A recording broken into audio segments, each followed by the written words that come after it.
Harmonie Mutuelle, depuis longtemps, j'ai envie de dire, c'est dans ses gènes, a toujours proposé à ses adhérents des solutions en matière de prévention pour les accompagner.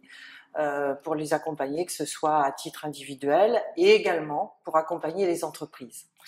Nous avons historiquement beaucoup insisté sur la santé globale des salariés, la santé globale du dirigeant, en essayant d'agir sur les déterminants de santé comme le sommeil, comme l'alimentation équilibrée, l'activité physique ou le stress, la gestion du stress. Il nous a semblé en interrogeant nos entreprises, en étant à leur écoute, qu'il fallait vraiment avoir des solutions complémentaires, notamment autour des risques professionnels et de l'employabilité.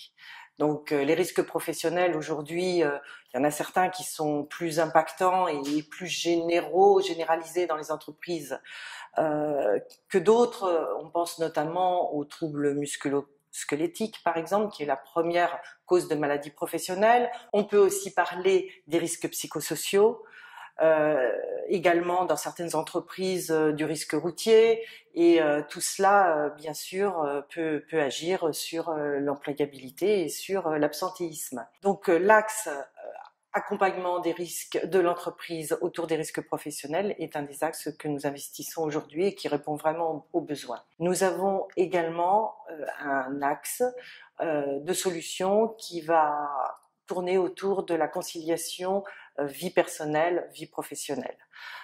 Aujourd'hui, quand on est parent de jeunes enfants, parfois des femmes seules, des foyers monoparentaux, c'est un peu compliqué de conjuguer tout cela, et on peut aussi donner des solutions à la fois aux managers mais aussi aux salariés sur ces questions. De la même façon, on peut être aussi en situation d'aidant. Et un salarié qui est en situation d'aidant pour un aîné, par exemple, va avoir des difficultés à être toujours présent, toujours attentif à ce qu'il fait. Et là aussi, il peut y avoir des solutions d'aménagement, de conseils qui peuvent lui être données à lui ou bien aussi au manager.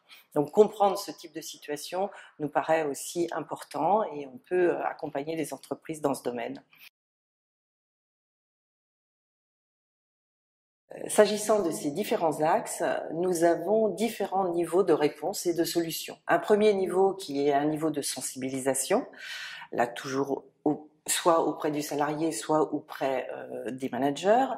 Un deuxième niveau qui est un niveau de formation, là où nous sommes vraiment soit sous des modes de e-learning ou bien de formation en présentiel. Et un troisième niveau qui est de l'accompagnement. Quand on est sur le créneau de l'accompagnement, on est souvent dans de l'accompagnement individualisé, personnalisé auprès de chaque salarié, dans des solutions qui sont souvent à distance. Il y a un axe qui est plus tourné vers les dirigeants et vers les RH, puisqu'il s'agit aussi de pouvoir piloter la prévention, pouvoir faire des diagnostics, savoir exactement où sont les risques, pouvoir à partir de là définir en priorité quelle action on peut mener à titre individuel ou collectif.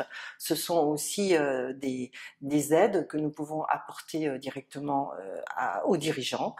Ça peut être aussi autour du document unique d'évaluation des risques professionnels. C'est une obligation légale aujourd'hui. Les petites entreprises notamment n'ont pas toujours mis en place ce document unique, et il est important qu'elles le fassent. On peut aussi les accompagner avec des outils, avec des documents de diagnostic et d'analyse qui peuvent les aider dans ce domaine.